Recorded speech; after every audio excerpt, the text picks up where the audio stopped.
Asyang kwenta ka ba? At mas pag-uusapan. Nahuli ko ang boyfriend ko at ang ate ko sa kwarto. Mga sikretong dito mo lang mapapakinggan. Top Secrets. Top Secrets. Top Secrets. Top Secrets. Hi Kabisyo, it's me DJ Rakitera. Akala mo umuwi na ako, no? Pero hindi pa. Syempre tatapusin natin tong programang to na hindi tayo magbababay o magpapaalam nang wala tayong caller. Tsaka tatapusin natin yung trabaho natin kasi ito naman talaga yung trabaho ko, 'di ba? Pasensya na po kayo. Nagkaroon lang kami ng konting technical difficulty kanina pagdating sa paghanap ng or pagtanggap ng call ng ating secret file or top secret sharer. Pero ngayon meron na po tayong top secret sharer sa kabilang linya. I-welcome na natin siya. Magandang gabi sa'yo. Magandang gabi po. Anong pwede naming itawag sa'yo? May na lang po. May. Ilan taon ka na? 30 po. 30 years old. Naka-headset ka ba, May? Opo. Pwede mo bang tanggalin yung pagkaka-headset ng cellphone mo? Okay, sige po. Sige. Okay na? Hello, May. Yes po. Ayan. Tagasan ka, Okay. May? QC po na bang? QC. Ilan taon na ganyan? 30 po. 30. Okay. May 30 from Quezon City. Hindi na ako magpapaligoy-ligoy pa. May, napakaingay niyan. Anong nangyayari sa paligid mo? Wala naman po. Huwag ka Siguro na sa electric masyadong gumalaw-galaw. Pwedeng papatay na lang din ng electric fan.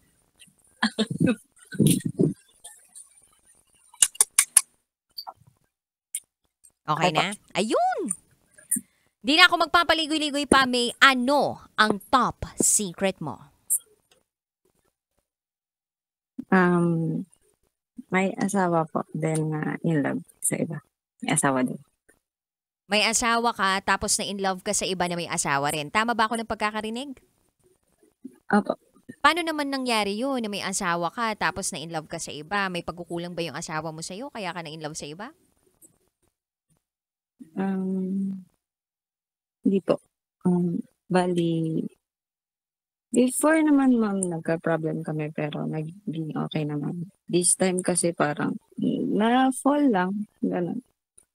Paano ka na-fall dito sa bagong lalaking to?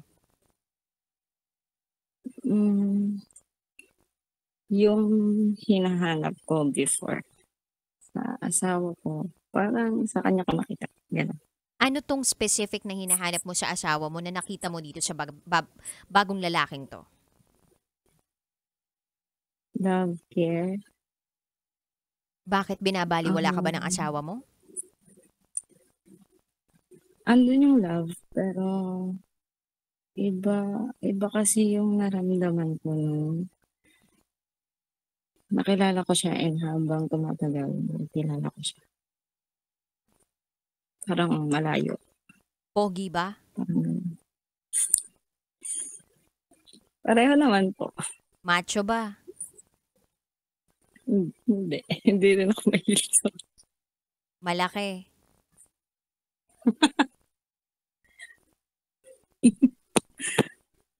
Okay. Matangkad. Anong plano mo ngayon, May? Ano kasi po, hindi ko siya mabitawan. Bakit di mo siya mabitawan? Hindi ko rin alam. Ano? Actually, ma'am, nagka-komprontahan na. Pa-work ko kasi. Nagkomprontahan na kayo nung asawa nung lalaki, tama ba? Yes po. So anong nangyari dun sa confrontation? Sinabunutan ka ba? Anong nangtanap? Hindi naman po. Yun nga lang. Kala ko matatapos na siya. And habang tumatagal, parang hindi ko kaya. Then nalaman na rin ng asawa ko. Anong reaksyon ng Tapos asawa mo? sobrang galit niya. As in, gumuho yung mundo niya. Eh, ngayon hindi ko alam kung paano siya maayos kasi um, nung nag-usap na kami ng girl, ang alam niya is okay na, wala na, ganyan. Ano pa sa day? Ano pa sa day na, bumalik na naman kami sa dati. So, nung nag-usap kayo ng asawa nung lalaki, parang napagkasunduan na hindi na kayo magko-communicate nung asawa niya. Yes. Pero nagtuloy-tuloy pa rin kayo. Opo, ma'am. After a month lang. So, hanggang ngayon tuloy-tuloy pa rin kayo nung lalaki. Opo, din nagkakalabuan na naman kasi nga. Tapos nagkakalubuan din. Opo, kasi gusto niya. Hiwalayan ko, pero gusto niya yung asawa niya, doon pa rin siya. So gusto niya hiwalayan mo yung asawa mo, tapos sila pa rin ang asawa niyang babae. Ano sabi mo?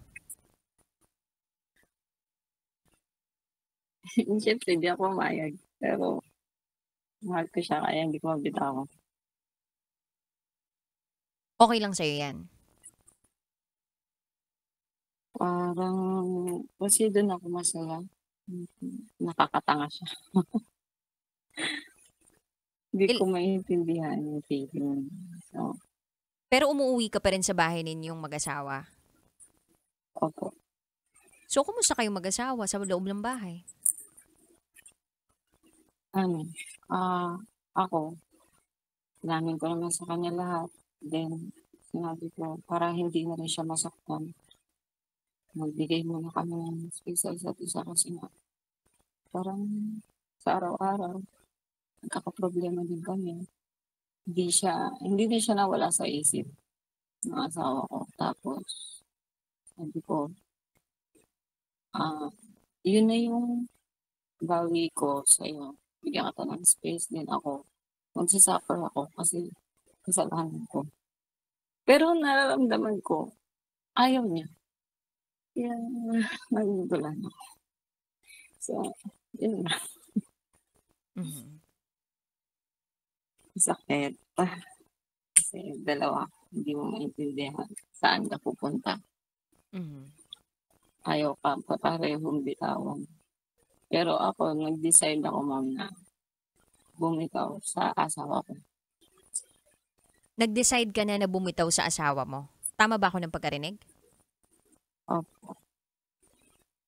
Bakit siya yung binitawan mo at hindi yung kabit? Kasi napamahal na ako dun sa isa. Then, yung asawa ko kasi, mahal ko din siya. Siyempre. Pero pinili iba na mo pa kasi rin yung ngayon. iba. Po. Pero pinili mo yung isa.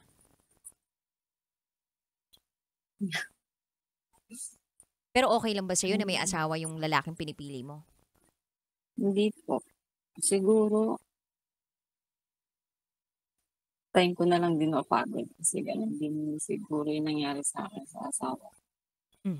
Hindi ko alam kung hanggang kailan. Sige, ganito, May, no? Bibigyan kita ng pagkakataon na makapagbigay ng mensahe, alinman sa dalawang lalaki sa buhay mo. Sino at anong sasabihin mo sa kanya?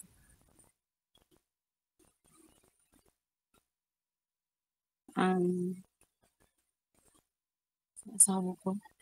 Okay, go ahead. Magbigay ka ng mensahe sa asawa mo. Pakilinaw lang ng mga salita kasi parang kinakain mo yung sinasabi mo, May, sorry na. Mukha lang akong pagkain dito sa booth pero Lumalayo. hindi naman.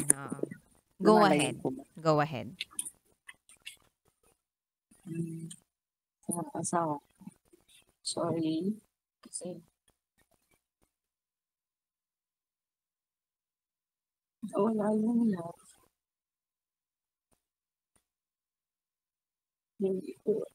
Sinasadya.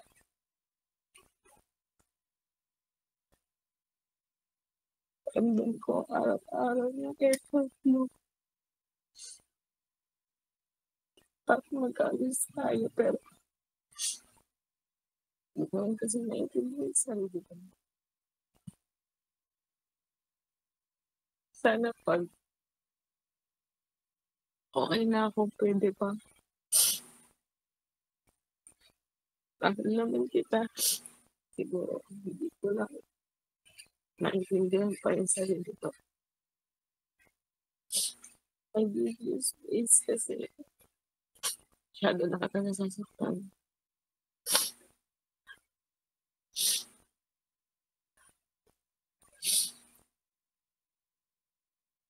Sana kung may matira pa. Kasi minsan nararamdaman ko, sinusuko ka na. Naiintindihan ko.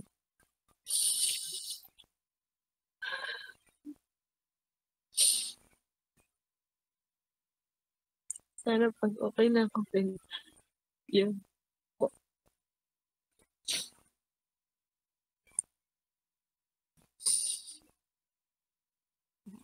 May pwedeng suminga ha? Pwedeng suminga. Wala naman, mama. Wala ba? Luha lang. Okay. May sana kahit papaano napagaan namin yung pakiramdam mo ngayon. Although nasa isang magulong sitwasyon ka at hindi naman natin syempre gustong i-promote, 'di ba, yung pagpili ng mali kaysa sa tama. I just hope and wish, no, and I pray also na bigyan ka ni Lord ng gift of discernment para mas magabayan ka dun sa mga desisyong gagawin mo sa buhay mo. Alright? Thank you. Thank you so much, May, sa pagtawag sa programang ito at mabuhay ka hanggat gusto mo. Alright? Thank you po. At dyan po natatapos ang ating pag-overtime ngayong gabing ito.